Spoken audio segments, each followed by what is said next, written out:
जैसे ही आप डॉक्टर फौजिया को देखती हैं तो उस वक़्त अनुश्री ये सब कुछ देखकर बहुत ही ज़्यादा शॉक्ड हो जाती हैं, क्योंकि वो बहुत अच्छे तरीके से ये बात जानती थी कि जब मैं शॉक्ड हुई थी तो उस वक़्त डॉक्टर फौजिया ने यही बात पूछी थी कि आखिर लड़कियां तो ये खबर सुनकर खुश हो जाती हैं, मगर तुम क्यों इतनी परेशान हो चुकी हो। न जाने आप ये आंटी को क्या कुछ बताएगी, तो मैं तो बर्बाद हो जाऊंगी, मेरी माँ मर जाएगी, इससे पहले मुझे कुछ करना होगा। मैं नहीं चाहती कि अम्मी को कुछ भी हो। इस वजह से अनुश्री अब अपनी माँ से कहती है कि मुझे कमरे में जाना है, मुझे कुछ हो रहा है। तभी उसकी माँ कहती है अनुश्री होश करो, तुम्हारी मायूं है मेरी नहीं, जो मैं यहाँ बैठूंगी और तुम कमरे में जाओगी। तो उस वक्त अनुश्री कहती है कि क्या आप चाहती हैं मैं यहाँ बेहोश हो जाऊँ। तभी उसकी माँ कहती है ठीक है, बकवास बंद करो और मैं तुम्हें कमरे में ले जाती हूँ। उस वक़्त कमरे में जाते ही अनुश्री अपनी कलाई काट लेती है, मगर उसकी माँ को इस बात का अंदाज़ा हरगिज़ भी नहीं था। वो तो अपनी बेटी को वहाँ छोड़कर गई है ये कह कर के चलो मैं तुम्हारे लिए मेडिसिन लेकर आती हूँ। सिर्फ अपने कमरे में जाने तक ये सब कुछ वो कर लेगी, इस बात का अंदाज़ा उसकी माँ को हरगिज़ नहीं हुआ। अब जैसे ही उसकी माँ एकदम से मेडिसिन लेने जाती है तो उसे कहीं भी नज़र नहीं आती। तभी वो सोचती है मैं अलीसे के पास जाती हूँ और उससे पूछती हूँ आखिर तुमने मेडिसिन कहाँ रखती है। तो उस वक़्त जैसे ही वो अलीसे के पास जाती है तो तभी अलीसे अपनी माँ के साथ आती है और कहती है कि क्या हो गया है अम्मी, अनुश्री को छोड़कर आप कैसे आ सकती हैं, चलिए मैं आपके साथ जाती हूँ और ढूंढती हूँ। तभी वो अपनी माँ के साथ कमरे में आती हैं तो ये सब कुछ देखकर एकदम से उससे यकीन नहीं आता कि उसकी बहन इतना बड़ा कदम उठा सकती है।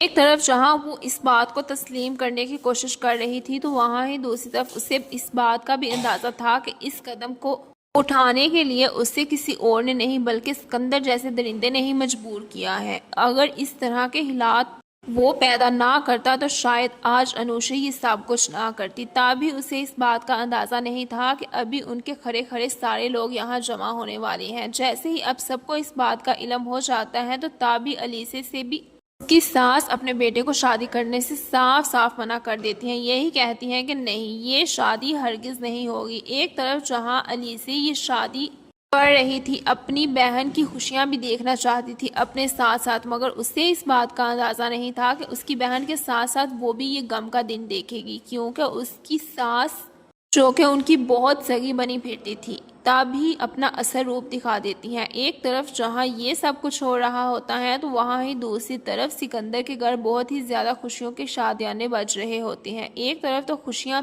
चारों तरफ छाई होती हैं, मगर दूसरी तरफ जैसे ही उसका बड़ा भाई शादी से इनकार करता है, यही कहता है कि मैं माया से शादी हरगिज नहीं करूंगा, तो उस वक्त उनके घर में भी एक सनसनाहट सी फैल जाती है, क्योंकि हमजा अमाया से शादी बिल्कुल नहीं करना चाहता। वो बहुत अच्छे से इसकी टॉक्सिक नेचर से वाकिफ था। यही वजह था, वो जानता था कि एक दो दिन का मामला नहीं, जिंदगी भर का मामला है। अगर मैंने हाँ कर दी तो शायद फिर मुझे शादी करनी पड़ेगी, इसलिए मुझे आज ये स्टेप लेना पड़ेगा और यही कहना पड़ेगा साफ साफ सबके सामने कि नहीं, मैं ये शादी ना तो करना चाहता हूँ और ना ही करूँगा। मगर कहीं ना कहीं हमजा को भी इस बात का अंदाजा था, वो लड़की जो बार बार इसके सामने आ रही है शायद वही इसकी किस्मत में लिख दी गई है। यही वजह है कि वो न चाहते हुए भी इनकार कर देता है और अपने माँ बाप के सामने स्टैंड लेता है। अब उसका बाप तो सरासर कहता है कि तुम अमाया से ही शादी करोगे, किसी और से तुम्हारी शादी नहीं होगी। तभी वो कहता है कि मैंने कब कहा है मैं किसी और से शादी करना चाहता हूँ।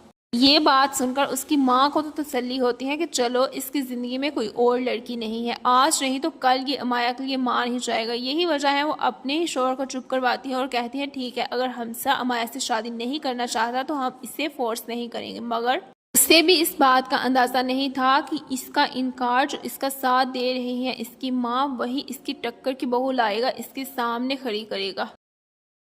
जैसे ही आप डॉक्टर फौजिया को देखती हैं तो उस वक़्त अनुश्री ये सब कुछ देखकर बहुत ही ज़्यादा शॉक्ड हो जाती हैं, क्योंकि वो बहुत अच्छे तरीके से ये बात जानती थी कि जब मैं शॉक्ड हुई थी तो उस वक़्त डॉक्टर फौजिया ने यही बात पूछी थी कि आखिर लड़कियां तो ये खबर सुनकर खुश हो जाती हैं, मगर तुम क्यों इतनी परेशान हो चुकी हो। न जाने आप ये आंटी को क्या कुछ बताएगी, तो मैं तो बर्बाद हो जाऊंगी, मेरी माँ मर जाएगी, इससे पहले मुझे कुछ करना होगा।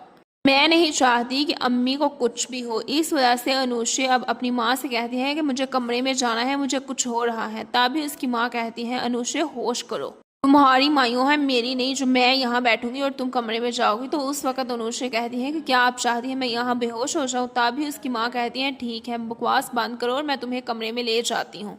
उस वक्त कमरे में जाते ही अनुष्य अपनी कलाई काट लेती है, मगर उसकी माँ को इस बात का अंदाजा हरगिज भी नहीं था। वो तो अपनी बेटी को वहाँ छोड़कर गई है ये कह कर के चलो मैं तुम्हारे लिए मेडिसिन लेकर आती हूँ। सिर्फ अपने कमरे में जाने तक ये सब कुछ वो कर लेगी, इस बात का अंदाजा उसकी माँ को हरगिज नहीं हुआ।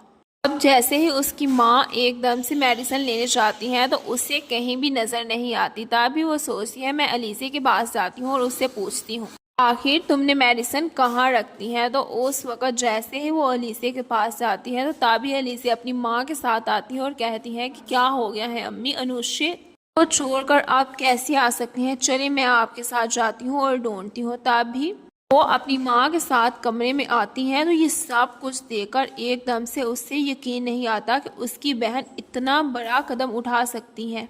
एक तरफ जहाँ वो इस बात को तस्लीम करने की कोशिश कर रही थी तो वहाँ ही दूसरी तरफ उसे इस बात का भी अंदाजा था कि इस कदम को उठाने के लिए उसे किसी और ने नहीं बल्कि सिकंदर जैसे दरिंदे ने ही मजबूर किया है। अगर इस तरह के हालात वो पैदा ना करता तो शायद आज अनुषा ये सब कुछ ना करती। तभी उसे इस बात का अंदाजा नहीं था कि अभी उनके खड़े खड़े सारे लोग यहाँ जमा होने वाले हैं। जैसे ही अब सबको इस बात का इल्म हो जाता है तो तभी अलीसे से भी उसकी सास अपने बेटे को शादी करने से साफ साफ मना कर देती हैं। यही कहती हैं कि नहीं, ये शादी हरगिज नहीं होगी। एक तरफ जहाँ अलीसे ये शादी कर रही थी, अपनी बहन की खुशियां भी देखना चाहती थी अपने साथ साथ, मगर उसे इस बात का अंदाजा नहीं था कि उसकी बहन के साथ साथ वो भी ये गम का दिन देखेगी, क्योंकि उसकी सास जो कि उनकी बहुत सगी बनी फिरती थी तभी अपना असर रूप दिखा देती हैं। एक तरफ जहाँ ये सब कुछ हो रहा होता है तो वहाँ ही दूसरी तरफ सिकंदर के घर बहुत ही ज्यादा खुशियों के शादियाने बज रहे होते हैं। एक तरफ तो खुशियाँ चारों तरफ छाई होती है, मगर दूसरी तरफ जैसे ही उसका बड़ा भाई शादी से इनकार करता है, यही कहता है कि मैं माया से शादी हरगिज नहीं करूंगा, तो उस वक्त उनके घर में भी एक सनसनाहट सी फैल जाती है, क्योंकि हमजा अमाया से शादी बिल्कुल नहीं करना चाहता। वो बहुत अच्छे से इसकी टॉक्सिक नेचर से वाकिफ था। यही वजह था, वो जानता था कि एक दो दिन का मामला नहीं, जिंदगी भर का मामला है। अगर मैंने हाँ कर दी तो शायद फिर मुझे शादी करनी पड़ेगी, इसलिए मुझे आज ये स्टेप लेना पड़ेगा और यही कहना पड़ेगा साफ साफ सबके सामने कि नहीं, मैं ये शादी ना तो करना चाहता हूँ और ना ही करूँगा। मगर कहीं ना कहीं हमजा को भी इस बात का अंदाजा था, वो लड़की जो बार बार इसके सामने आ रही है शायद वही इसकी किस्मत में लिख दी गई है। यही वजह है कि वो न चाहते हुए भी इनकार कर देता है और अपने माँ बाप के सामने स्टैंड लेता है। अब उसका बाप तो सरासर कहता है कि तुम अमाया से ही शादी करोगे, किसी और से तुम्हारी शादी नहीं होगी। तभी वो कहता है कि मैंने कब कहा है मैं किसी और से शादी करना चाहता हूँ। ये बात सुनकर उसकी माँ को तो तसल्ली होती है कि चलो इसकी ज़िंदगी में कोई और लड़की नहीं है, आज नहीं तो कल ये अमाया के लिए मान ही जाएगा। यही वजह है वो अपने ही शोहर को चुप करवाती है और कहती है ठीक है, अगर हमजा अमाया से शादी नहीं करना चाहता तो हम इसे फोर्स नहीं करेंगे। मगर उसे भी इस बात का अंदाज़ा नहीं था कि इसका इनकार जो